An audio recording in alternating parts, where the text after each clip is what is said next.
I'm 81 years old.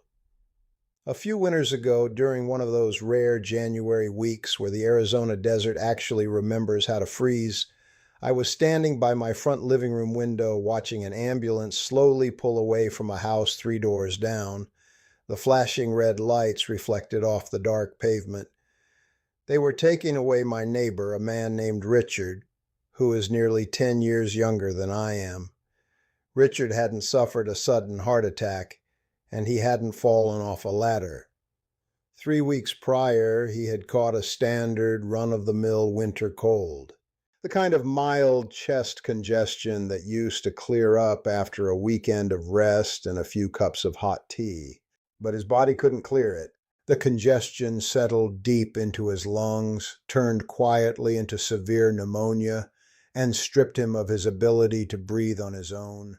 I watched the taillights disappear around the corner of the subdivision, and a very heavy, cold realization settled over my shoulders. I was watching the perimeter walls of my own generation quietly crumbling down, and I knew I was just as vulnerable as he was. When you are in your 30s or 40s, you treat a winter bug like a minor mechanical inconvenience. You buy a box of over-the-counter medicine, you push your way through the work week, and your body eventually fights off the invaders and cleans up the mess. But when you cross over into your 70s, the fundamental math of your immune system completely changes. A common virus is no longer just a nuisance. It is a direct, heavy assault on a fortress that has slowly, imperceptibly stopped maintaining its own defensive lines. The true danger for folks our age isn't just the fever or the cough. The danger is the collateral damage. 2 weeks flat on your back in a hospital bed fighting an infection will strip away muscle mass in your legs that you may never fully get back. A simple failure of the immune system is exactly how a chest cold eventually turns into a walker or a wheelchair.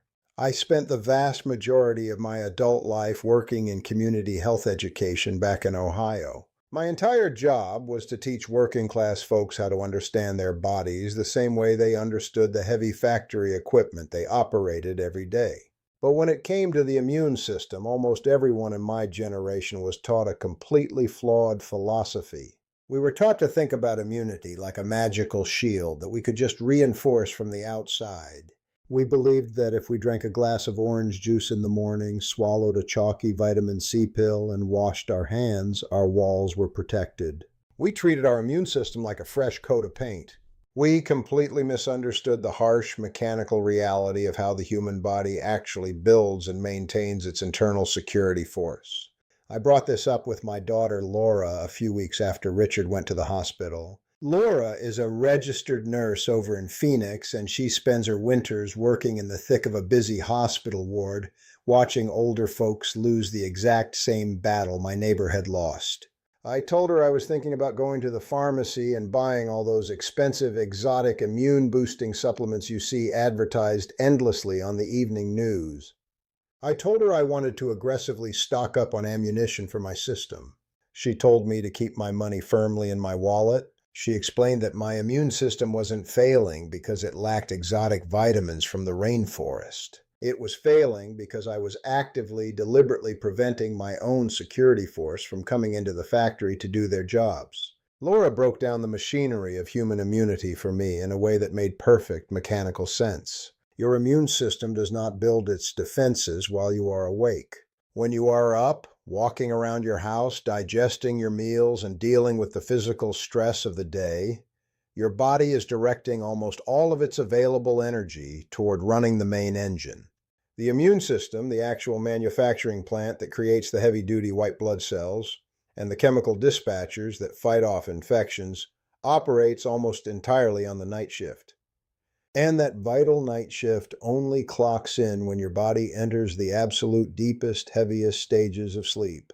If you do not hit the bottom of that sleep cycle, the factory doors stay padlocked. The guards are never manufactured. The perimeter walls are never repaired. I argued with her at first. I told her I was sleeping just fine. I was in bed by 10 o'clock every single night, and I didn't get up to make my coffee until 6 in the morning. I was logging 8 solid hours of unconsciousness, which I thought was the golden rule of good health. But Laura stopped me and asked a very specific structural question. She asked me what the temperature was inside my house when I went to sleep and what kind of blankets I was using. I told her I kept the digital thermostat set at a comfortable 72 degrees, and I slept under a heavy, dense quilt that Margaret and I had bought decades ago. I liked feeling warm and secure in the dark. Laura didn't hesitate. She told me that my comfortable artificial heat was the exact thing destroying my perimeter walls. She explained that the human brain has a very strict, unbending mechanical trigger for allowing the body to enter that deep, restorative state of sleep. In order for the brain to shut down the daytime engine and turn the power over to the nighttime immune factory, your core body temperature physically has to drop by 2 to 3 degrees. It is a mandatory biological requirement.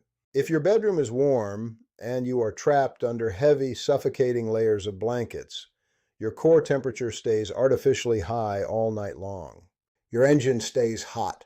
You might be completely unconscious for those 8 hours, but you are hovering in a shallow, restless state of sleep. You never drop down into the deep basement where the actual repairs happen. You wake up feeling like you slept, but the night shift never actually got to work. I realized sitting there that I had been slowly suffocating my own immune system with comfort. By keeping my house warm and piling on the blankets, I was essentially keeping the factory lights on and the engine idling 24 hours a day. I was demanding that my body fight off the winter flu with a security force that hadn't been properly rested or restocked in years. I decided to test her theory that very night. It went against every instinct I had built up over a lifetime of Midwestern winters where you did everything you could to keep the cold out of the house. An hour before I got into bed, I walked over to the thermostat in the hallway and I pushed the down button until the screen read exactly 65 degrees. It felt incredibly unnatural. By the time I walked into my bedroom, the air in the room was sharp, crisp, and distinctly cool. I took the heavy, dense quilt off the mattress, folded it neatly, and shoved it onto the top shelf of the closet. I left only a light, breathable cotton blanket and a single sheet on the bed. I was deliberately stripping away the artificial heat to force my internal machinery to cool down. The first few nights were a difficult, stubborn adjustment. I lay there in the dark, feeling the cool air on my face and my arms, deeply missing the heavy, warm weight I was so incredibly used to. I thought about getting up and turning the heat back on. But something profound and undeniable happened on the fourth night. I didn't just drift off to sleep. I plummeted. It felt as if a heavy industrial switch had finally been thrown in the basement of my body. When I woke up the next morning, I didn't have that familiar groggy residue of a shallow, restless sleep. My head was completely clear. My joints felt physically rested, not just stiff from lying still. I realized I hadn't moved an inch for 7 straight hours. For the first time in perhaps a decade, the engine had actually been allowed to cool completely. The mechanical trigger had been pulled, and the night shift had finally been allowed to run the factory and rebuild the walls. I have kept my thermostat firmly at 65 degrees every single night since that conversation with Laura. It has become a rigid, unbending bedtime habit. I do not care what the temperature is outside in the Arizona summer. I actively cool the room down before I close my eyes. And the mechanical results over the last few years have been absolutely undeniable. I have watched the brutal winter bugs sweep through my neighborhood, knocking down folks who are 10 or 15 years younger than I am. I have sat in crowded doctors' waiting rooms, and I have walked through busy grocery stores during the absolute worst weeks of the flu season. My perimeter walls have held. I haven't had so much as a persistent cough or a day of severe congestion in 3 solid years. I am not telling you today that a cold bedroom makes you invincible. At 81 years old, absolutely nothing makes you invincible, and anyone who tells you otherwise is trying to sell you something. But I'm telling you that you cannot expect your internal fortress to stand up to an assault if you refuse to let the guards do their jobs. We spend so much money, so much anxiety, and so much energy trying to buy health from the outside.